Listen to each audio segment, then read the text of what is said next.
Captain Sarah Chun stared at the massive alien creature standing before her ship's airlock. The being looked like a cross between a wolf and a small elephant, with silver fur that seemed to shimmer in the artificial light of the space station. Its eyes glowed with an intelligence that made her uncomfortable, and, when it spoke, its voice rumbled through the translation device with the power of distant thunder. Human vessel, this is Commander Vex of the Canine Defense Force. You have been selected for immediate evacuation protocols. Prepare yourself, human. Puppies are coming. Sarah blinked several times, certain the translator had malfunctioned. I'm sorry, did you just say puppies? The alien's massive head nodded gravely. Affirmative.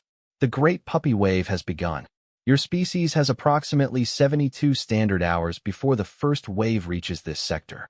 You must gather your people and flee immediately. Sarah looked over at her communications officer, Lieutenant Rodriguez, who was staring at his screen with his mouth hanging open. Behind him, Dr. Marcus Webb, the ship's xenobiologist, was frantically tapping at his tablet, probably trying to make sense of what they were hearing. Commander Vex, Sarah said carefully, I need you to explain what you mean by a puppy wave. Are we talking about some kind of weapon? A natural disaster? The alien's ears flattened against his head, and his tail, which Sarah only now noticed was as thick as her waist, tucked between his legs. Not a weapon, human. Something far worse. The Eternal Pack has awakened from their 1,000-year sleep. They are coming, and when they arrive, they will want to play. Dr. Webb stepped forward, his scientific curiosity overcoming his caution. Commander, when you say play, what exactly do you mean? Commander Vex's eyes grew distant, as if remembering something painful. The Eternal Pack consists of creatures your species would recognize as, how do you say, dogs? But these are not ordinary dogs. They are beings of pure joy and energy, each one the size of your largest spacecraft. When they play, solar systems shake. When they get excited, they can accidentally step on entire planets. Sarah felt her blood run cold. You're telling me that giant space dogs are coming to play with us? And that's somehow dangerous? More dangerous than any war fleet, Commander Vex replied solemnly. The last time the pack awakened, they destroyed the Zephyrian Empire. Not through malice, you understand, but through enthusiasm.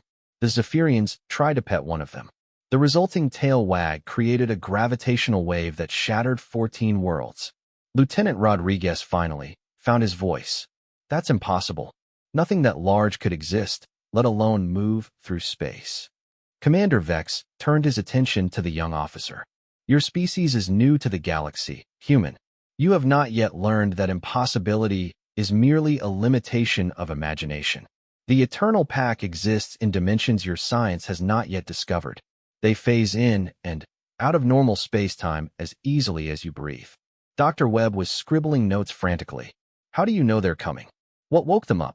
The pack responds to distress calls from younger species, Commander Vex explained. 3 days ago, a human colony ship in the Kepler system sent out an emergency beacon. They were facing starvation after their food production systems failed. The pack heard their call. Sarah's heart sank. The New Haven colony. We've been trying to reach them for weeks. They will reach them first, Commander Vex said grimly. The pack always helps those in need. They will bring food, water, medicine, everything the humans require. But they will also want to play fetch with the colony ship. And when beings of their size play fetch, he didn't need to finish the sentence. Sarah could imagine a creature the size of a starship picking up a colony vessel like a toy and throwing it across space. How do we stop them? Sarah asked. Commander Vex's ears perked up. Stop them? Human, you cannot stop the Eternal Pack any more than you can stop love itself. But you can survive them if you are clever and quick. What do you suggest? Evacuation is the only option. My people, the Canine Defense Force, have been preparing for this awakening for decades. We have safe zones established in distant sectors, areas the pack has no interest in visiting. We can transport your people there. Sarah shook her head. I can't abandon an entire human colony. There has to be another way. Commander Vex studied her for a long moment, his alien features unreadable. You would risk your life for strangers? Even knowing the danger. That's what humans do, Sarah replied simply. We don't leave people behind. Something shifted in the alien's expression. His tail began to wag slowly. and Sarah could swear she saw approval in his glowing eyes. Perhaps there is another way. It is dangerous, and it has never been attempted by a species as young as yours. But if you are truly committed to helping your people, tell me, Sarah said immediately. The pack responds to pack behavior. They understand hierarchy, loyalty, and the concept of the alpha. If a being can prove themselves worthy as a pack leader, the eternal pack will listen to them, at least temporarily. Dr. Webb looked up from his notes. What kind of proof are we talking about? 3 trials, Commander Vex explained. The trial of courage, where you must face something that terrifies you without backing down. The trial of loyalty, where you must choose between personal safety and the welfare of others. And the trial of wisdom, where you must solve a problem that has no obvious solution. Sarah felt a chill run down her spine. And if you fail, you will be considered unworthy, and the pack will continue on their path of helpful destruction. If you succeed, you will gain the authority to redirect their attention, perhaps even convince them to help in ways that do not involve accidentally destroying everything they touch. Lieutenant Rodriguez grabbed Sarah's arm. Captain, you can't seriously be considering this. We don't even know if any of this is real. Before Sarah could respond, the ship's sensors began screaming warnings. Dr. Webb rushed to the nearest console, his face pale as he read the incoming data. Captain, I'm detecting massive gravitational distortions in the outer system. Something enormous just dropped out of hyperspace, and it's heading this way fast. Commander Vex's ears drooped. They are ahead of schedule. The first scout has arrived. On the main screen, an image resolved that made everyone on the bridge gasp. It looked like a golden retriever, but it was the size of a small moon. Its fur rippled with cosmic energy, and its eyes held the warm intelligence of a beloved pet. As they watched, it began to wag its tail, and the motion sent visible ripples through space-time. Oh no, Commander Vex whispered. It has spotted your ship. It wants to play fetch. The enormous creature opened its mouth and barked once. The sound, transmitted through subspace, rattled every piece of equipment on the ship and knocked half the crew to their knees. When Sarah struggled back to her feet, she could see the creature's massive head tilting to one side in the universal gesture of canine curiosity. Captain, Dr. Webb called out, his voice tight with panic. It's generating a tractor beam. No, wait, this is something else entirely. It's like it's trying to grab us with its mouth. Evasive maneuvers, Sarah shouted, but she knew it was futile. The creature was too large, too fast, and clearly too playful to outrun. Commander Vex stepped forward. Human Captain, if you are going to attempt the trials, you must decide now. The first trial begins the moment you accept the challenge. Sarah looked around at her crew. They were all staring at her, waiting for her to make the decision that would determine not just their fate, but the fate of every human in this sector of space. The irony wasn't lost on her that humanity's survival might depend on her ability to convince cosmic puppies that she was worthy of being their pack leader. What's the first trial? She asked. You must approach the scout without fear, despite knowing it could accidentally destroy you with a single playful nudge. You must board it and make contact with its consciousness directly. Sarah felt her mouth go dry. Board it? How do I board something that size? The same way you would approach any large dog, Commander Vex replied.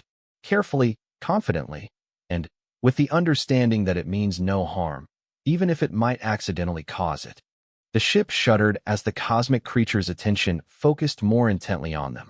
Through the view screen, Sarah could see its massive eye, larger than her entire vessel, studying them with innocent curiosity. Rodriguez, take us closer, she ordered. Captain, that's an order, Lieutenant.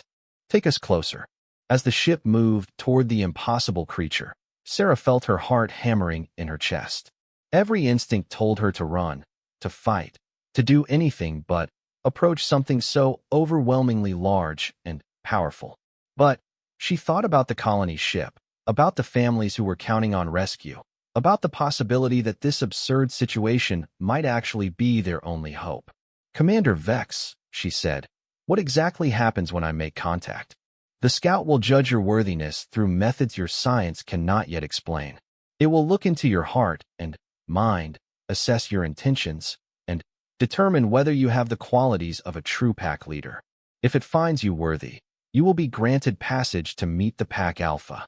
And if it finds me unworthy, Commander Vex's ears flattened again. Then, it will play with you until you break. The ship was now close enough to the creature's massive head that Sarah could see individual strands of cosmic fur waving in the solar wind.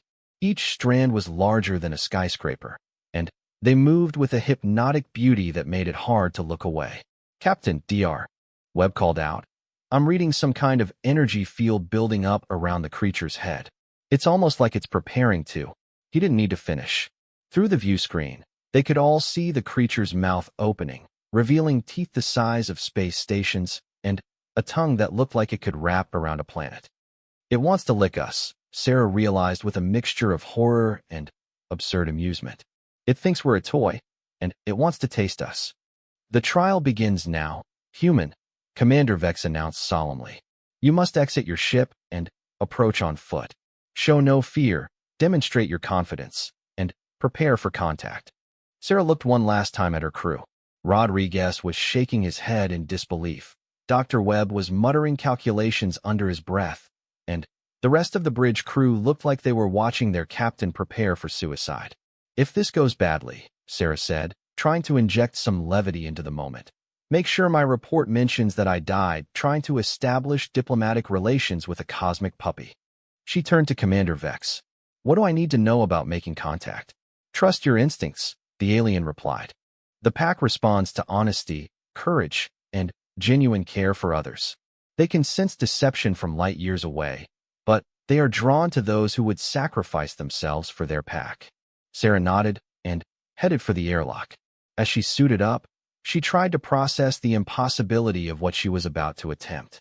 She was going to spacewalk over to a creature the size of a moon and try to convince it that she was worthy of leading its pack. It was the kind of situation that no amount of Starfleet Academy training could have prepared her for. Captain, Rodriguez's voice crackled over her comm as she prepared to cycle the airlock. For what it's worth, if anyone can pull off talking to a cosmic dog, it's you. Sarah smiled despite her terror. Thanks, Rodriguez. Keep the ship steady and be ready to run if this goes badly. The airlock cycled open, and Sarah stepped out into space. Immediately, she was overwhelmed by the sheer scale of the creature before her.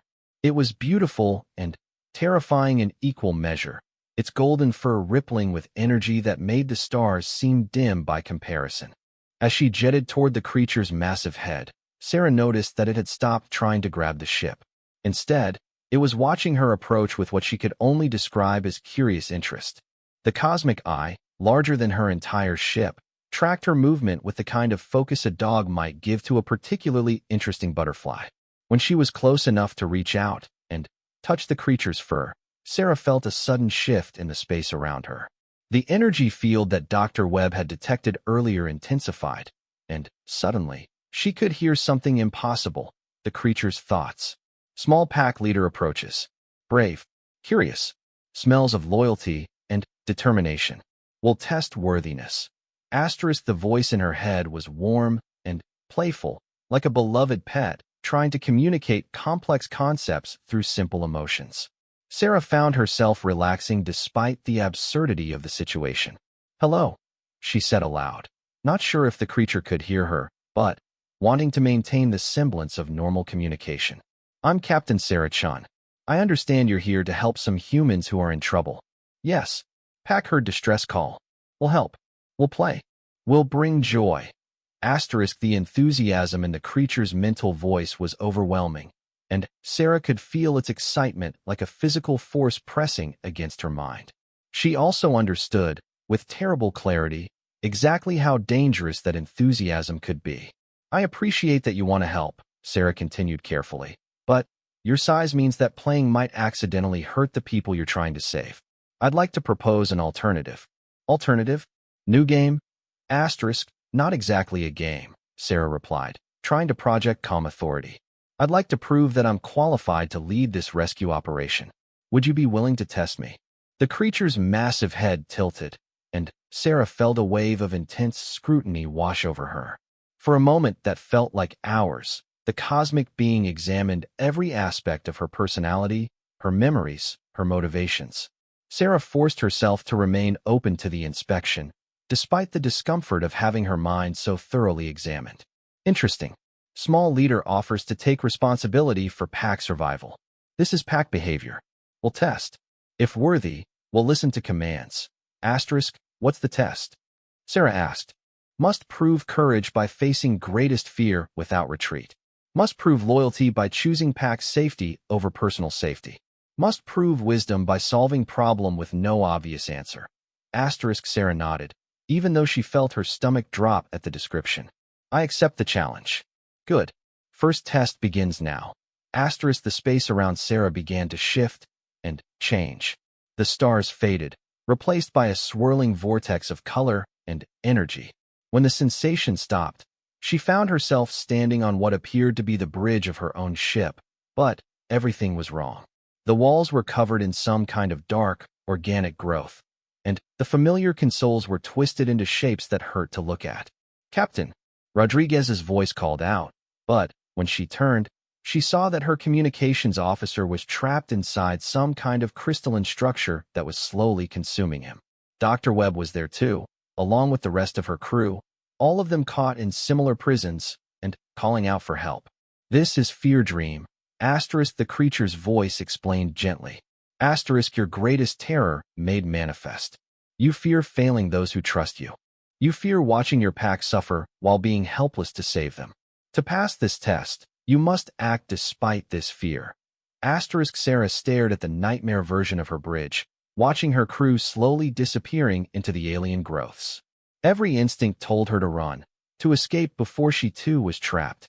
The fear was so intense it made her physically sick, but she forced herself to step forward. What do I need to do to save them? She asked. You must touch the heart of the corruption, but touching it means sharing their fate. This is the test of courage. Will you sacrifice yourself to save your pack? Asterisk, Sarah looked around the twisted bridge until she spotted what had to be the heart the creature mentioned. A pulsing mass of dark energy at the center of the room, directly between her and her trapped crew members.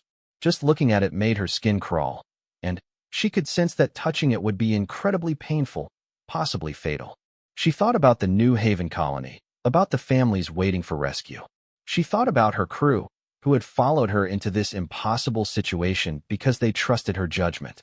She thought about the cosmic puppies heading toward inhabited systems with the best of intentions and the worst possible results.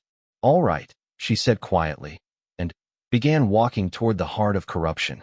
Each step was harder than the last. The fear pressed down on her like a physical weight, trying to crush her will and force her to retreat. But Sarah kept moving forward, focusing on the faces of her crew, on the responsibility she had accepted when she took command. When she finally reached out and touched the pulsing mass of dark energy, the pain was incredible. It felt like every nerve in her body was being set on fire while ice water ran through her veins. But as she maintained contact, the corruption began to dissolve, and her crew started to break free from their crystalline prisons. First test completed. Courage proven. Initiating second trial. Asterisk, the twisted bridge dissolved around Sarah like smoke, and she found herself floating in space again, facing the massive cosmic creature. But now she wasn't alone. Commander Vex was there with her, his silver fur gleaming in the starlight, and behind him were dozens of other aliens she didn't recognize. They all looked worried. Second trial begins now. Asterisk, the creature's voice resonated in her mind. Asterisk, trial of loyalty. Must choose between personal survival and pack welfare. Asterisk, what's happening? Sarah asked, but before anyone could answer, space around them exploded into chaos. A massive fleet of dark ships materialized from hyperspace, their hulls bristling with weapons that looked like they could crack planets in half. Sarah had never seen ship designs like these before. They were angular and predatory, covered in spikes and energy projectors that pulsed with malevolent red light. The Devourers, Commander Vex growled, his hackles rising. They must have detected the pack's awakening. They always come when the eternal pack stirs. Who are the Devourers? Sarah asked, watching more and more enemy ships appear from the darkness. A species that feeds on joy and hope. one of the other aliens explained. Sarah thought it looked like a cross between a dolphin and a mantis, with translucent skin that showed complex organ systems underneath. When the Eternal Pack arrives, their presence creates waves of happiness across entire star systems. The Devourers harvest that emotional energy for food. Sarah felt sick. They're going to use the cosmic puppies as bait. Worse, Commander Vex replied grimly. They're going to try to corrupt them. If the Devourers can turn the Pack's joy into despair, they will have an unlimited food source. And the Pack, in their corrupted state, will destroy everything they once sought to protect. The cosmic creature Sarah had been communicating with suddenly whimpered, and Sarah felt its confusion and fear through their mental connection. Bad smell ships approach. Want to hurt Pack friends. Must protect. No. Sarah shouted, both aloud and through the mental link. Don't fight them. That's what they want. But it was too late. The Cosmic Scout was already moving, its massive form shifting through dimensions as it prepared to defend the approaching fleet of ships that held the Canine Defense Force. Sarah could see more cosmic shapes moving in the distance. The rest of the Eternal Pack was arriving early, drawn by their scout's distress. Test continues. A different voice spoke in Sarah's mind. This one was older, wiser, and carried the weight of eons. Small leader must choose. Save self and flee, or stay and face corruption of all pack bonds. Sarah realized with growing horror what the test was asking of her. The Devourers weren't just threatening the cosmic creatures. They were targeting every species with pack instincts, every civilization that valued loyalty and cooperation. If they succeeded in corrupting the Eternal Pack, they would have a weapon that could destroy the social bonds that held galactic civilization together. She could escape. The creature would let her go, along with her ship and crew. They could flee to safety while the Devourers did their terrible work. It would be the smart choice, the survival choice. Her crew would live, and she would have done her duty to protect them. But millions of other beings would suffer and die. Commander Vex, Sarah said, her voice steady despite the fear gnawing at her insides. Tell me about the Devourers' corruption process. How do they turn joy into despair? They use psychic resonance fields, Vex explained quickly, watching the enemy fleet deploy around the Cosmic Scout. They broadcast frequencies that amplify negative emotions while suppressing positive ones. The effect builds on itself until the target becomes a source of despair rather than joy. And there's no defense? The Dolphin Mantis alien made a sound like breaking glass. The only defense is to maintain stronger positive bonds than the corruption field can overcome. But that requires perfect unity among an entire population. One weak link, and the corruption spreads to everyone. Sarah thought furiously. The enemy ships were already beginning their attack, sending out waves of dark energy that made the Cosmic Scout's happy barking turn into confused whines. She could feel the creatures' distress through their mental link. And, worse, she could sense other cosmic creatures in the distance beginning to respond to their scout's pain with anger and fear. What if we could boost the positive emotional resonance? Sarah asked. If the pack bonds are strong enough, could they resist the corruption? Theoretically, Commander Vex replied. But it would require someone to serve as an emotional anchor, someone whose positive feelings are so strong and pure that they could overcome the Devourer's influence. The anchor would have to be completely selfless, willing to pour all their emotional energy into maintaining the bond even if it destroyed them. And if the anchor fails, then the corruption spreads through the entire pack network instantly. Instead of a few corrupted cosmic creatures, we would have hundreds of them, all spreading despair and destruction across the galaxy. Sarah looked at her ship, floating safely behind the defensive line that Commander Vex's people had established. She could see Rodriguez and Dr. Webb on the bridge, probably trying to figure out how to extract her from this impossible situation. They were good people, loyal friends, and they deserved to live long, happy lives. She also thought about the New Haven colony, about children who were probably looking up at the stars right now, hoping that rescue was coming. She thought about all the other colonies and worlds that would suffer if the Eternal Pack fell to corruption. She thought about the Cosmic Scout, whose only crime was wanting to help people in distress. I'll do it, Sarah said quietly. Human, Commander Vex's voice was gentle but firm. You don't understand what you're offering. To serve as an emotional anchor for the entire Eternal Pack would mean opening your mind completely to their network. The psychic feedback alone could destroy your sanity. And if you're not strong enough, if you fail, the corruption will flow through you into every member of the pack. But if you succeed, you will save not just the pack, but every species in this galaxy that depends on social cooperation for survival. Sarah closed her eyes and reached out through the mental link to the Cosmic Scout. She could feel its confusion and growing fear as the Devourer's corruption waves washed over it. The creature's natural joy was being twisted into something ugly and violent. Show me how to connect to the pack network, she said. Sarah, no. Dr. Webb's voice crackled over her comm system. We can find another way. There is no other way, Sarah replied, opening her eyes to look at her ship one last time. Rodriguez, I'm transferring command to you. Get everyone to safety. Captain, I refuse to acknowledge that order, Rodriguez replied firmly. We're not leaving without you.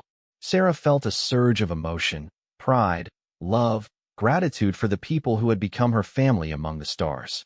That feeling of connection, of belonging to something larger than herself, was exactly what she would need to maintain the pack bonds. Then, stay close, she said. I'm going to need all the positive emotional support I can get. Commander Vex positioned himself beside her, along with representatives from a dozen other species. We will anchor you, human. Our bonds will strengthen yours. Ready to begin, Link. The Cosmic Scout's voice was shaky with fear and pain, but still trusting. Small leader will help pack stay good. I'll help you stay good, Sarah promised. No matter what it costs me. The connection opened like a dam bursting. Suddenly, Sarah's consciousness was flooded with the awareness of hundreds of cosmic entities, each one a being of such pure joy and enthusiasm that it almost overwhelmed her human mind. She felt their love for play, their desperate desire to help any creature in distress, their complete innocence about the potential consequences of their actions. She also felt the corruption trying to seep into that network. It was like acid eating away at the bonds between the pack members, turning their love into possessiveness, their playfulness into cruelty, their desire to help into a compulsion to dominate. Sarah threw everything she had against that corruption. She flooded the network with her own memories of connection and love, her crew's loyalty, her parents' support during her academy training, the feeling of belonging she'd found in Starfleet, the joy of discovery that had drawn her to the stars in the first place. The effort was incredible. She felt like she was trying to hold back an ocean with her bare hands. The corruption pushed against her emotional barriers, looking for any weakness, any doubt or fear it could exploit. And there was plenty to exploit. Sarah was terrified, uncertain, and completely out of her depth. But she wasn't alone.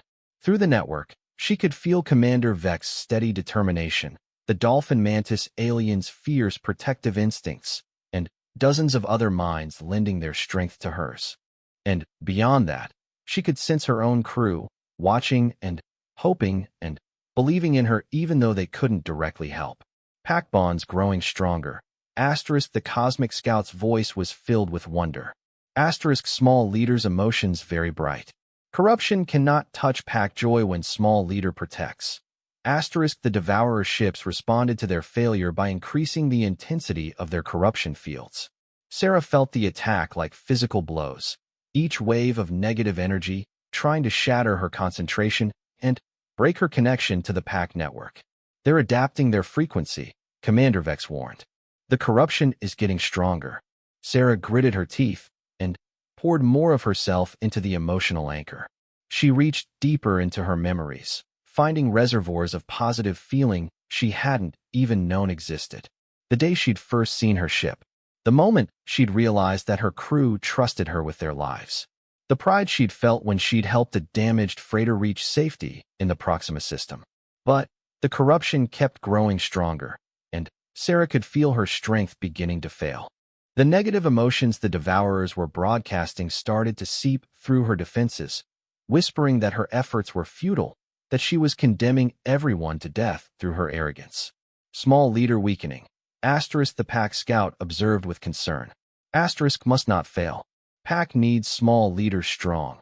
Asterisk, I know, Sarah gasped, feeling her consciousness start to fragment under the psychic assault. I'm trying. That's when she felt something unexpected. Through her communication system, she could hear her crew singing. It was an old Earth song, something about staying together through hard times, and every voice was slightly off-key and completely heartfelt. The sound reached her through the pack network, carrying with it all the love and loyalty her crew felt for each other and for her. Other voices joined in, Commander Vex people adding their own harmonies, the dolphin mantis aliens contributing sounds like whale's song, dozens of species united in a simple expression of hope and defiance. The cosmic creatures of the Eternal Pack responded to the music with wonder and joy. Their natural playfulness, which the corruption had been trying to twist into violence, found a new outlet in the shared song. One by one, they began to add their own voices to the chorus, creating a harmony that spanned dimensions and made the very fabric of space ring like a bell. The corruption fields simply couldn't maintain their hold in the face of that much concentrated joy. Sarah felt them weakening, fragmenting, dissolving like shadows in sunlight. The Devourer ships began to retreat, their psychic weapons useless against the emotional resonance of an entire galaxy singing together. Second trial completed. Asterisk, the ancient voice spoke in Sarah's mind. Asterisk, loyalty proven beyond doubt. Small leader chose pack survival over personal safety and succeeded through strength of bonds. Final trial begins now. Asterisk, the singing faded, and Sarah found herself alone again in space, facing the cosmic scout. But now she could see the entire Eternal Pack spread out across the star system. Hundreds of cosmic creatures of every size and color, all of them watching her with curious, hopeful eyes. What's the final test? Sarah asked, though she was almost too exhausted to care about the answer. Trial of wisdom. Must solve problem with no obvious solution. Pack wants to help colony ship humans. But Pack presence will destroy humans accidentally. How does small leader save humans without sending Pack away? Asterisk, Sarah stared at the cosmic creatures surrounding her. Each one was larger than her ship, and their combined gravitational fields were already causing distortions in local spacetime. If they all tried to help the New Haven colony at once, they would tear the ship apart through sheer enthusiasm. But she had an idea. Can the pack members make themselves smaller? She asked. Size is flexible. Asterisk, the scout replied thoughtfully. Asterisk, pack can adjust physical presence in normal space. But becoming small means becoming less powerful, less able to help. Asterisk, what if they took turns? Sarah suggested. What if instead of all of you helping at once, you work together in a careful sequence? One pack member provides food, another provides medical supplies, a third repairs the ship's systems. Each one only stays long enough to complete their task, then returns to safe distance. She could feel the cosmic creatures considering this idea, passing it back and forth through their network like a fascinating new toy. Interesting approach. Asterisk, the ancient voice mused. Asterisk, but what if humans become frightened when first pack member arrives? Fear could cause humans to make dangerous mistakes. Asterisk, then we prepare them first, Sarah said, her confidence growing as the solution took shape. We send a message explaining what's happening, who you are, and how the rescue will proceed. We make sure they understand that you're here to help, not to harm. And if pack members become too excited during help giving, excitement is difficult to control. Asterisk, Sarah smiled. Then, we give them something else to focus their excitement on. A game that requires careful attention and precise movement. Like a cosmic treasure hunt where each pack member has to deliver their help to exact coordinates without disturbing anything else in the system. The pack scout's tail began to wag, sending ripples through spacetime. Asterisk, game. Yes, pack loves games. Careful help game would be very fun. Asterisk, third trial completed. Asterisk, the ancient voice announced, and Sarah could hear approval in its tone. Asterisk, wisdom demonstrated. Small leader found solution that addresses all concerns while honoring pack nature. Small leader is worthy to guide pack activities. Asterisk, the cosmic scout moved closer to Sarah, its massive head lowering until she could have reached out and touched its nose if she'd been brave enough. Asterisk, small leader is now pack friend. We'll help organize rescue game. Asterisk, I'd be honored to help, Sarah replied, and she meant it. The cosmic creatures were dangerous, yes, but they were also innocent and well-meaning. They deserved to have their desire to help channeled in positive directions. Captain Rodriguez's voice crackled over her comm. Are you ready to come home? Dr. Webb says the gravitational distortions are giving him a headache. Sarah looked around at the Eternal Pack, at Commander Vex, and his allies, at her own ship floating safely nearby. They had work to do. A colony to save, cosmic creatures to coordinate, and a galaxy to protect from future misunderstandings between well-meaning species. On my way, Rodriguez. And prep the communications array. We have some very important calls to make. As Sarah jetted back toward her ship, she could hear the cosmic creatures beginning to plan their careful rescue game. Their excitement contained but palpable. Behind them, the stars seemed brighter than before, as if the universe itself was pleased with the outcome. The impossible had become possible, and somehow, humanity had gained the most powerful allies in the galaxy. Now came the hard part, explaining to Starfleet Command that their newest diplomatic contact was a pack of cosmic puppies. Admiral Patricia Harrison stared at the report on her desk for the 15th time, hoping the words would somehow rearrange themselves into something that made sense. Captain Sarah Chin's emergency transmission from the Kepler system read like science fiction written by someone with a very strange sense of humor. Cosmic puppies, she muttered, rubbing her temples. Giant space dogs who accidentally destroy solar systems because they're too enthusiastic about helping. Her aide, Lieutenant Commander Torres, stood at attention beside her desk, trying very hard not to smile. Ma'am, Captain Chin's record is exemplary.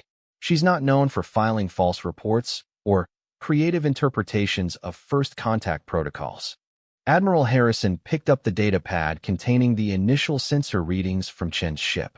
The gravitational distortions alone were off the charts, and the energy signatures matched nothing in their databases. Either Chun had discovered something completely unprecedented, or she had suffered some kind of massive equipment failure that had driven her crew collectively insane. Get me Captain Chun on subspace, Harrison ordered. I want to speak to her directly. The communication came through crystal clear, which was surprising given the distance. Captain Chun appeared on the screen, looking tired but alert. Behind her, Admiral Harrison could see the familiar bridge of a Federation starship. But there were also several aliens she didn't recognize, including one that looked remarkably like an enormous wolf standing upright. Admiral Harrison, Chin said, offering a crisp salute. Thank you for responding so quickly to our situation report. Captain, I've read your report 3 times, and I'm still not entirely sure what you're asking me to believe. You're telling me that you've made contact with cosmic dogs who want to help rescue the New Haven colony. That's correct, ma'am. The Eternal Pack is currently positioning themselves around the Kepler system to begin coordinated rescue operations. They've agreed to follow strict protocols to avoid accidentally damaging the colony ship or its inhabitants. Admiral Harrison leaned forward in her chair. Captain, the energy readings our deep space sensors are picking up from your location are astronomical. If there are really creatures as large as you've described in that system, the gravitational effects alone should have torn apart anything smaller than a planet. The pack members exist partially outside normal space-time, Chin explained patiently. They can modulate their physical presence in our dimension to avoid causing unintentional damage. Commander Vex of the Canine Defense Force has been helping me understand the process. The wolf-like alien stepped into view of the communication screen. Greetings, Admiral Harrison. I am Commander Vex. I want to assure you that the Eternal Pack's intentions are entirely benevolent. They have been protectors of younger species for millions of years. Admiral Harrison blinked. The alien's voice was being translated through standard protocols, but there was something about its manner that radiated sincerity and competence. Either this was an incredibly elaborate hoax, or Chun had really made contact with something extraordinary. Commander Vex, Harrison said carefully, can you provide proof of your people's claims? Some kind of demonstration that won't endanger anyone. Commander Vex's ears perked up, and his tail wagged slightly. Certainly, Admiral.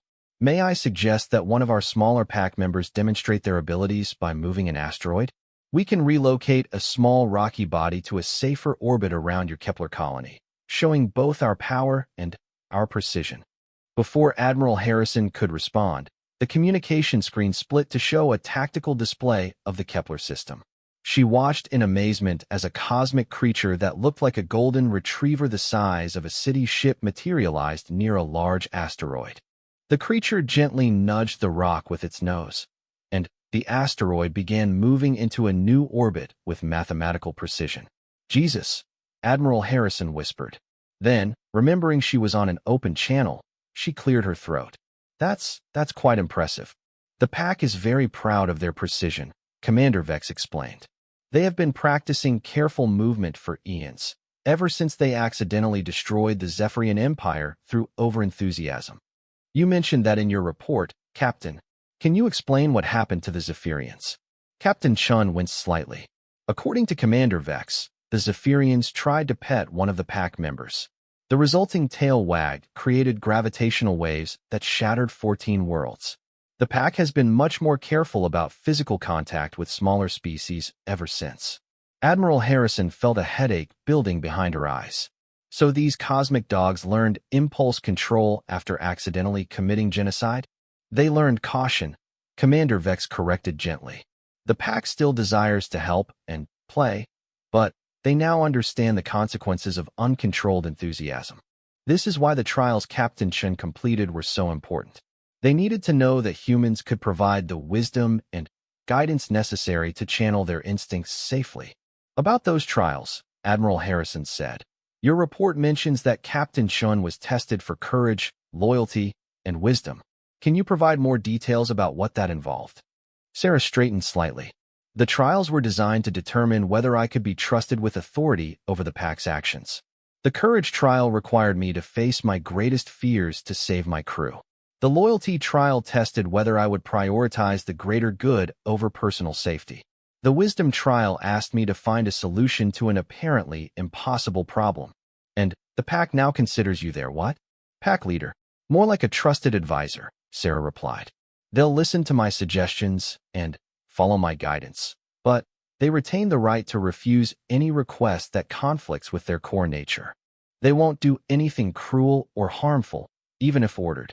Admiral Harrison looked at the tactical display again, where several more cosmic creatures were now visible, each one carefully maintaining a respectful distance from the colony ship while preparing their rescue supplies.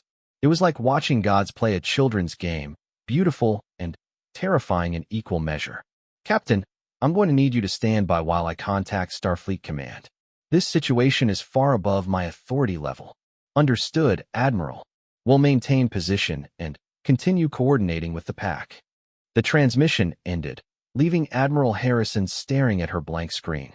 After a moment, she turned to Lieutenant Commander Torres. "Give me a direct line to the Admiral of the Fleet." And Torres, "Yes, ma'am. When you brief the communications officer on this call, make sure they understand that this is not a drill, a joke, or a mental health emergency. We have a genuine first contact situation involving cosmic entities of unprecedented power."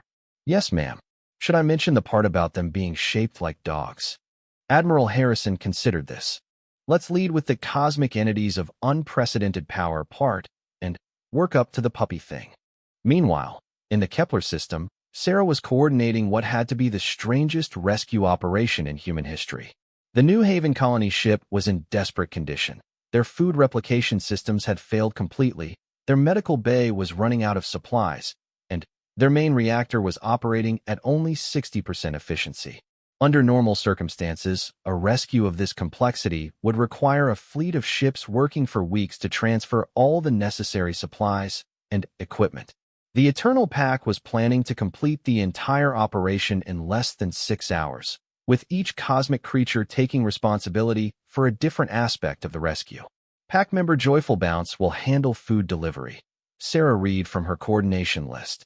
Pack member Gentlepaw will provide medical supplies and new equipment. Pack member Careful Nose will perform reactor repairs. Dr. Webb looked up from his scanner readings.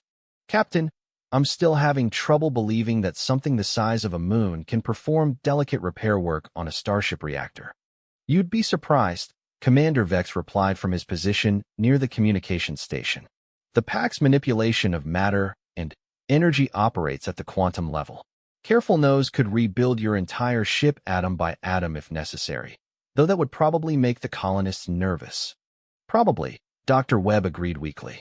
The first cosmic creature to approach the colony ship was Joyful Bounce, whose enthusiasm for the rescue mission was so intense that reality seemed to sparkle around her massive form.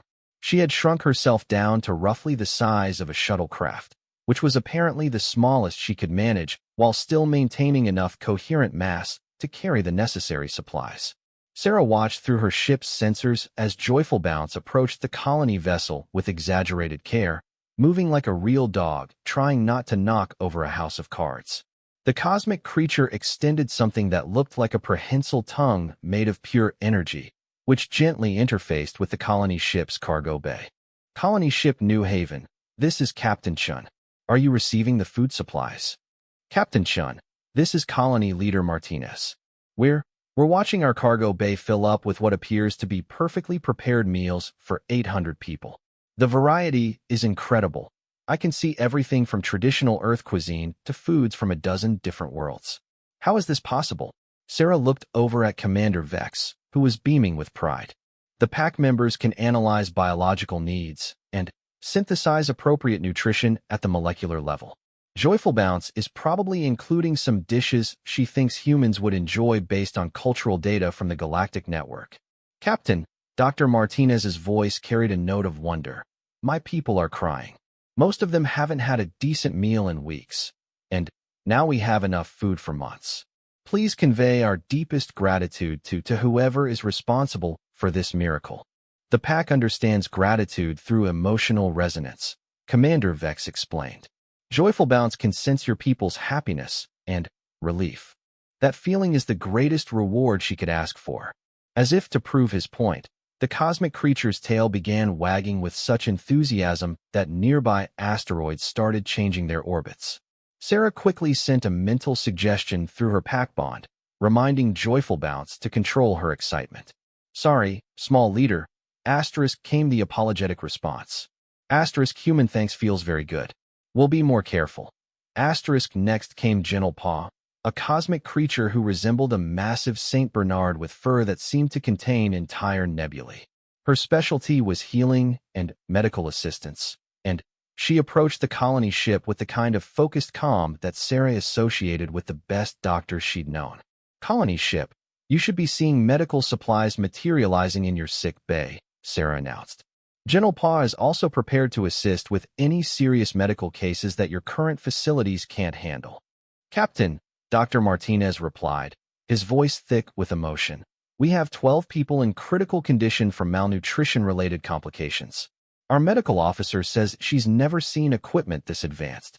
It's like having an entire hospital ship's worth of resources materializing out of thin air. Small sick humans need special care. Gentle Paw's mental voice was gentle and maternal. Will make them well. We'll make sure no more suffer. Sarah felt the cosmic creature's deep compassion through their bond, and she understood that Gentle Paw's healing instincts were every bit as strong as a pack leader's protective urges. The cosmic creatures didn't just want to help, they needed to help, the same way humans needed to breathe. The final member of the rescue team was Careful Nose, whose cosmic form resembled a border collie with eyes like binary stars.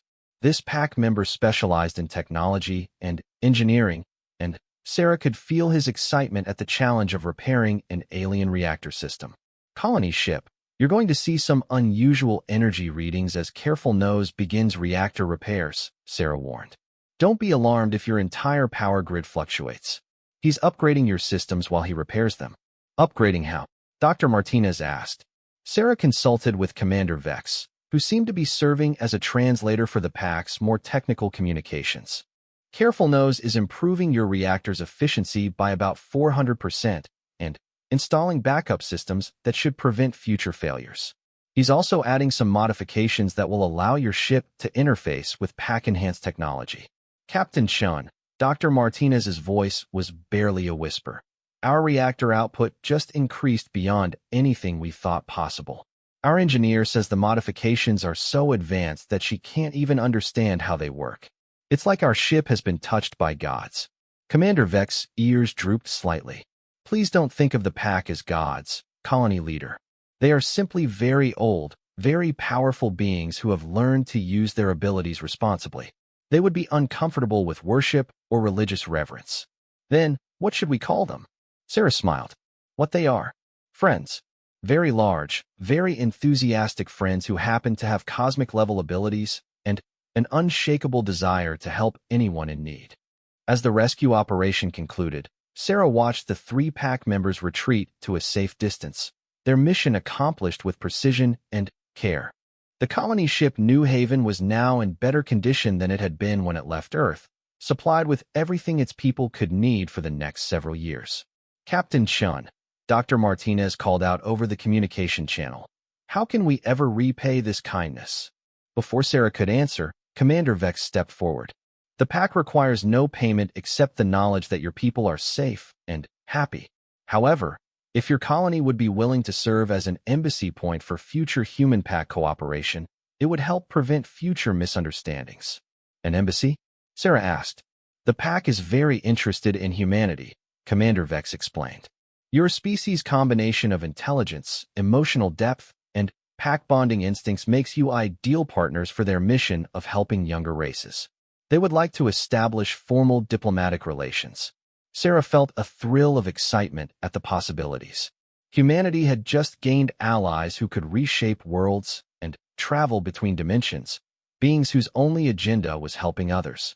The implications for exploration, for scientific advancement, for the protection of human colonies. Admiral Harrison is going to love this, she muttered. Lieutenant Rodriguez looked up from his console with a grin. Should we send another report to Starfleet Command, Captain? Definitely. And Rodriguez. Yes, Captain. Make sure to mention that the cosmic puppies want to be friends. 6 months after first contact with the Eternal Pack, the New Haven colony had transformed from a desperate survival outpost into the most prosperous human settlement outside the Sol system. The cosmic creature's upgrades had turned the colony ship into something resembling a mobile space station, capable of supporting 10 times its original population while serving as a diplomatic hub for an ever-growing alliance of species. Sarah stood on the observation deck of the newly constructed embassy station, watching a cosmic creature named Playful Star guide a massive asteroid into position to serve as raw material for expanding the facility. The creature's careful precision still amazed her, something the size of a small moon delicately maneuvering multi-billion-ton rocks like a master sculptor working with clay. Captain Chun, Dr. Martinez approached with a data pad in his hands and a smile that had become permanent since the rescue. The latest reports from Earth are in. Starfleet Academy has officially added cosmic entity relations to their diplomatic curriculum. Sarah laughed. I still can't believe they made that a real course. What are they teaching? Basic pack psychology, emotional resonance theory, and crisis management when dealing with beings who can accidentally destroy solar systems through enthusiasm, Dr. Martinez replied. Apparently, the final exam involves a simulation where students have to convince a cosmic puppy not to play fetch with an inhabited planet. That's not as far-fetched as it sounds, Sarah said, remembering her own recent experience trying to explain to pack member Bouncy Joy why picking up starships to throw them was not an appropriate form of play. Have there been any other incidents we should know about? Dr. Martinez's expression grew more serious. 3, actually. The pack member assigned to help with the Andorian terraforming project got excited and accidentally compressed a mountain range into a sculpture. No injuries, but the geological survey team is still trying to figure out what to do with a 50-kilometer-tall statue that looks like a giant bone. Sarah winced. And the other incidents? Happy Tail tried to help a cargo convoy by pushing their ships to increase speed. The crews reported experiencing time dilation effects and arriving at their destination 3 days before they left. The Temporal Mechanics Division is having nightmares. That's only 2 incidents. Dr. Martinez hesitated. The third one is ongoing. General Paw discovered that humans find baby animals adorable, so she's been creating cosmic-scale puppies to play with human children via holographic projection. The children love it, but Some of the parents are concerned about their kids developing unrealistic expectations about pet ownership. Sarah could imagine. How big are these cosmic puppies? About the size of ground vehicles. Gentle Paw insists they're very small by her standards. But watching a child try to play fetch with a puppy the size of a hover bus is, well, it's an adjustment for everyone involved. We'll need to establish some guidelines about that, Sarah said, making a mental note to add cosmic pet management to her ever-growing list of diplomatic challenges. Any good news from Earth? Actually, yes. The scientific data the pack has shared about dimensional physics has led to breakthrough advances in faster-than-light travel. The new ships should be able to cross the galaxy in weeks instead of years. And the medical knowledge Gentle Paw provided has essentially eliminated genetic diseases among humans. Sarah felt a warm glow of satisfaction. The Eternal Pack's desire to help was finally being channeled in ways that didn't require constant crisis management. What about the other species Commander Vex introduced us to? The Cetacean Collective has established formal diplomatic relations with Earth, Dr. Martinez reported. Turns out they're the descendants of Earth's whales who achieved spaceflight about 50,000 years ago. They're excited to meet their evolutionary cousins again. The dolphin people we met during the Devourer attack. Among others, they've invited human marine biologists to visit their homeworld, which is apparently a water planet with cities built inside living coral reefs. Dr. Webb is beside himself with excitement. Sarah smiled. The ripple effects of their contact with the pack continued to expand, bringing humanity into contact with a galactic community that was far stranger and more wonderful than anyone had imagined. But with those opportunities came new challenges. Captain, Lieutenant Rodriguez's voice came over the communication system. We're receiving a priority transmission from Starfleet Command. Admiral Harrison wants to speak with you immediately. Sarah made her way to the embassy's main communication center, where Admiral Harrison's image appeared on the central screen.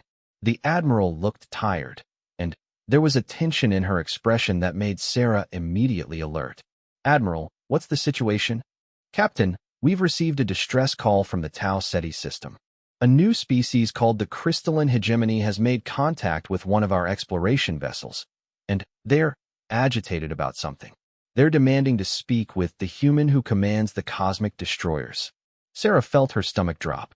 They're referring to the Eternal Pack as cosmic destroyers. It gets worse, Admiral Harrison continued. According to the initial reports, the Crystalline Hegemony claims that the Pack destroyed their civilization 3,000 years ago during what they call the Great Enthusiasm. They want reparations, and they're threatening to declare war on humanity if we don't control our pets. The Pack aren't our pets, Sarah protested. They're independent beings who choose to cooperate with us. Try explaining that to a species that apparently lost their homeworld because a cosmic dog got excited. Captain, I need you to get to Tau Ceti as fast as possible and sort this out before it becomes a diplomatic disaster. Sarah closed her eyes, feeling the weight of responsibility settling on her shoulders like a lead blanket. Admiral, I'll need to bring some of the Pack members with me. If the Crystalline Hegemony has legitimate grievances, the Pack will want to make amends. Absolutely not, Admiral Harrison replied firmly. The last thing we need is to bring the cosmic entities that supposedly destroyed their civilization into direct contact with them. With respect, Admiral, the Pack's nature makes it impossible for them to ignore a call for help or justice. If I go to Tau Ceti without them, they'll follow me anyway. At least if I bring them officially, we can maintain some control over the situation. Admiral Harrison rubbed her forehead. This job was a lot simpler when first contact involved species that used conventional spacecraft. All right, Captain, take 2 of your smallest Pack members, and, for God's sake, keep them on a tight leash. The Pack doesn't use leashes, Admiral, but I understand your meaning. The transmission ended, leaving Sarah to contemplate the impossible task ahead of her. She would have to mediate between a species that had been traumatized by the Pack's accidental destruction and cosmic beings whose guilt over past mistakes could lead them to make the situation even worse through misguided attempts at compensation. She made her way to the meditation chamber that had been constructed specifically for Pack communication, a spherical room lined with resonance crystals that amplified the emotional bonds she shared with the cosmic entities. As soon as she activated the connection, She was flooded with the awareness of hundreds of massive, gentle minds. Small leader calls pack family. Asterisk, the familiar voice of the pack elder resonated through her consciousness. What aid does small leader require? Elder, I need to ask you about something that happened a long time ago. Do you remember a species called the crystalline hegemony? The response was immediate and devastating. A wave of guilt, sorrow, and regret washed over Sarah so powerfully that she physically staggered. Through the pack bond, she experienced a fragment of memory from 3,000 years ago. Cosmic creatures playing an elaborate game of tag that involved racing between planets. Their joyful enthusiasm creating gravitational distortions that shattered the crystal matrices that formed the hegemony's living cities. Great shame. Asterisk, the elder's voice was heavy with ancient sorrow. Asterisk, young pack members did not understand that crystal singers used gravity songs to maintain city life. Play racing broke the harmony. Many crystal singers lost song voice forever. Asterisk, the crystalline hegemony survivors have contacted humanity. Sarah explained gently. They want to speak with someone who can control the pack's actions. They're hurt and angry about what happened. Must make amends. Asterisk, another pack voice joined the conversation, younger and more impulsive. This was Eagerheart, one of the cosmic creatures who had been involved in the original incident. Asterisk, must fix what was broken. Must restore crystal singer harmony. Asterisk, Eagerheart, I understand your desire to help, Sarah said carefully. But the crystalline hegemony might not want direct contact with pack members. They're afraid of you. Fear is reasonable. Asterisk, the pack elder acknowledged. Asterisk, but pack duty requires attempt at healing. We'll accept any guidance small leader provides. Asterisk, Sarah spent the next hour working out a delicate plan with the pack leadership. Two of the smaller cosmic entities would accompany her to Tau Ceti, but they would remain at the edge of the system unless specifically invited to approach. The pack would also prepare what they called a harmony gift, a demonstration of their current precision and control that might help convince the crystalline hegemony that the cosmic creatures had learned from their ancient mistakes. The journey to Tau Ceti took 3 days aboard Sarah's ship, which had been upgraded with pack-enhanced engines that could slip between dimensions to achieve faster-than-light travel. Accompanying her were Gentle Paw and Careful Nose, two of the pack members who had proven most adept at delicate operations. Captain, Dr. Webb reported as they approached the Tau Ceti system. I'm reading some very unusual energy signatures from the inner planets. The crystalline hegemony's technology appears to be based on harmonic resonance patterns that I've never seen before. The crystal singers use gravity songs to maintain their civilization, Sarah explained, drawing on the knowledge the pack had shared with her. Their cities are living crystals that require precise gravitational frequencies to survive. When the pack's racing disrupted those frequencies 3,000 years ago, it was like destroying the foundation of their entire culture. Lieutenant Rodriguez looked up from his tactical station. Captain, we're being hailed by a Starfleet vessel. It's the USS Discovery, Captain Pike commanding. On screen, Sarah ordered. Captain Pike appeared on the communication display, his expression grim. Captain Chen, thank God you're here. The crystalline hegemony representatives are, well, they're unlike anything we've encountered before. They communicate through harmonic frequencies that our universal translators can barely process, and they keep asking when the controllers of chaos will arrive to face judgment. Have they made any specific demands? Sarah asked. They want the pack to restore their homeworld, which is apparently impossible because it was completely destroyed. They want guarantees that no cosmic entity will ever again enter their territory without permission. And they want what they call the Song of Sorrow, some kind of formal acknowledgement of wrongdoing that can only be performed by the pack themselves. Sarah felt Gentle Paw's emotional response through the pack bond, a deep, aching desire to provide comfort to beings who had been hurt by pack actions. Must sing sorrow song, the cosmic creature's voice whispered in Sarah's mind. Must help crystal singers find new harmony. Captain Pike, Sarah said, I'd like to request permission to bring my pack advisors into communication range. They have something they need to say to the crystalline hegemony. Absolutely not, Pike replied immediately. The crystalline beings become agitated every time we mention the cosmic entities. Their representative actually shattered into constituent minerals when I suggested that the pack members might have changed over the past 3 millennia. The pack needs to make amends, Sarah insisted. It's part of their fundamental nature. They can't rest knowing they've caused suffering without attempting to heal it. Pike considered this for a moment. What exactly are you proposing? Sarah looked out at the space around them, where she could sense gentle paw and careful nose maintaining their patient vigil at the edge of the system. The cosmic creatures were radiating such intense remorse and desire to help that it was almost painful to experience through the pack bond. I propose we let them try, Sarah said finally. The pack has learned precision and control over the past 3,000 years. They've developed ways to channel their enthusiasm constructively. If the crystalline hegemony will agree to listen, the pack can offer something more valuable than reparations. They can offer hope. Captain Pike studied her through the communication screen. Captain Chun, you're asking me to risk first contact with a traumatized species by exposing them to the very entities that caused their trauma. That goes against every diplomatic protocol in the book. Sometimes, Sarah replied quietly, healing requires facing the source of the pain. The crystalline hegemony has been carrying this wound for 3,000 years. Maybe it's time to find out if it can finally be closed.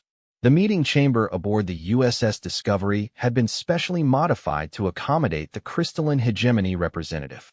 The walls were lined with harmonic resonators that could translate the crystal being's gravitational songs into audible frequencies, while specialized dampening fields prevented any accidental damage from sonic vibrations.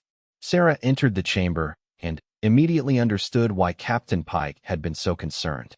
The crystalline hegemony representative was unlike anything she had ever encountered, a living geometric pattern that seemed to exist in multiple dimensions simultaneously. Its form shifted between various crystalline configurations, each movement creating complex harmonic patterns that made reality itself seem to sing. I am Resonance of Lost Worlds.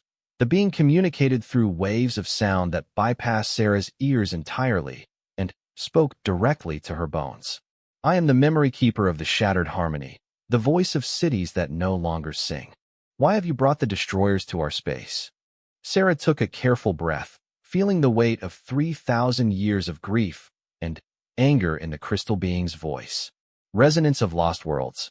I am Captain Sarah Chun of the human species. The cosmic entities you call destroyers are known to us as the Eternal Pack. They have asked to speak with you directly, to offer what they call a song of sorrow. The crystalline representative's form suddenly contracted, its harmonic patterns becoming sharp and discordant. The Chaos Bringers wish to mock our pain, to compound ancient injury with present insult. No, Sarah said firmly. They wish to acknowledge the harm they caused and attempt to heal what was broken. The pack carries the memory of that day as a great shame. They have spent 3,000 years learning control and precision so that such an accident could never happen again. Accidents, Resonance of Lost Worlds sang with bitter harmonics, are what small-minded beings call the consequences of thoughtless action. The pack destroyed 17 crystal cities, silenced a billion voices, and shattered the great harmony that had taken 1,000,000 years to perfect. How does one heal the extinction of a way of life? Through her pack bond, Sarah could feel gentle paw and careful nose responding to the crystal being's anguish. Their desire to help was so intense it made her chest ache, but she forced herself to remain calm and focused. Resonance of Lost Worlds. Would you be willing to hear what the pack has learned? Not as an excuse for past actions, but as evidence of their commitment to never cause such harm again. The crystalline being's form shifted through several configurations before settling into what Sarah thought might be a contemplative posture. Speak your words, small flesh singer. But know that no learning can restore what was lost. Sarah activated her communication device. Gentle paw, careful nose, please respond to my signal. The response was immediate. Sarah felt the cosmic creature's presence through the pack bond. But instead of their usual enthusiasm, they radiated careful control and deep reverence. When they spoke, their mental voices were barely whispers. Greetings, crystal singer of lost worlds. Asterisk gentle paw's consciousness touched the edges of the chamber. Asterisk we are the pack children who carry the shame of ancient harm. We come not to excuse, but to remember and mourn with you. Asterisk resonance of Lost World's harmonic patterns became chaotic, reality itself seeming to vibrate with shock. The destroyers speak words of mourning? This is impossible. Beings of chaos cannot comprehend the concept of loss. We have learned much about loss. Asterisk careful nose voice joined the mental conversation. Asterisk for 3,000 years, we have carried the silence where your city's songs once rang. We have felt the emptiness where your great harmony once filled space with beauty. We understand now that some forms of play destroy rather than create joy. Asterisk, do you remember our songs? Resonance of Lost World's voice carried a note of disbelief that transcended species barriers. We remember everything. Asterisk gentle paw replied. Asterisk every crystal voice that fell silent, every harmonic pattern that was broken, every moment of beauty that our thoughtlessness destroyed. We have preserved these memories not as trophies, but as reminders of the responsibility that comes with great power. Asterisk Sarah watched as the crystalline being's form began to shift in ways that seemed to indicate deep emotion. The harmonic patterns it generated were unlike anything the translator had processed before. Complex, layered frequencies that spoke of pain, hope, and confusion in equal measure. If you truly remember, Resonance of Lost Worlds said finally, then reproduce for us the song of the seventh city. Prove that you carry more than guilt. Prove that you carry our heritage. Sarah felt a moment of panic through the pack bond. Neither gentle paw nor careful nose had been present during the destruction of the crystalline hegemony, but the pack collective memory meant they had access to every experience of their species. The question was whether they could accurately recreate something as complex and culturally significant as an alien city's song. We will try. Asterisk gentle paw responded humbly. Asterisk, but we ask that you understand, we are not crystal singers. We can only offer a shadow of what was lost. Asterisk the cosmic creature began to sing. The sound that filled the chamber was unlike anything Sarah had ever experienced. It wasn't just audible music, it was reality itself being reshaped into harmony. The walls of the Discovery rang like bells. The harmonic resonators began producing frequencies that made colors visible in the air, and Sarah felt her very bones vibrating in sympathy with patterns that predated human civilization.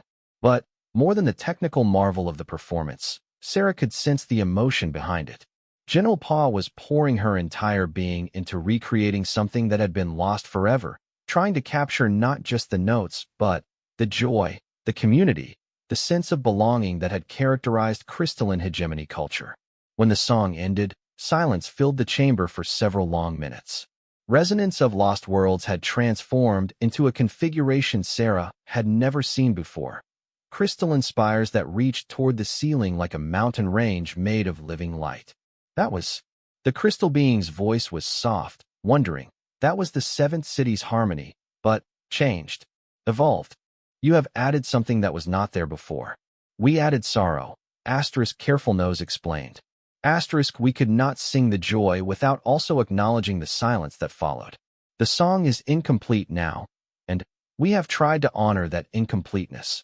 Asterisk, the pack has developed new forms of expression over the past 3 millennia, Sarah added carefully. They've learned to channel their creative impulses into art, into music, into forms of play that build rather than destroy. But they've never forgotten the cost of their earlier thoughtlessness. Resonance of Lost Worlds began to change again, this time into a form that seemed more stable, more grounded. The destroyers have become creators? This seems contrary to their nature. Our nature has always been to create joy, asterisk Gentle Paw replied. Asterisk, but we have learned that joy shared without wisdom becomes suffering imposed. We have spent 3,000 years learning wisdom. Asterisk, show me. The crystal being commanded. Show me this wisdom you claim to have learned. Sarah felt both cosmic creatures respond to the challenge with something approaching eagerness, but it was a controlled eagerness, channeled through layers of caution and consideration. We will create something new for you, asterisk careful nose announced. Asterisk a harmony that has never existed before, designed specifically to bring comfort to crystal singers who have lost their cities. We ask only that you guide us. Tell us if we approach the boundaries of your comfort. Asterisk what followed was the most extraordinary collaborative performance Sarah had ever witnessed. Careful Nose began by generating a basic harmonic structure, but instead of imposing it on the space around them, he offered it gently to Resonance of Lost Worlds for approval. The crystal being responded by modifying the frequency, adding complexity and emotional depth that spoke.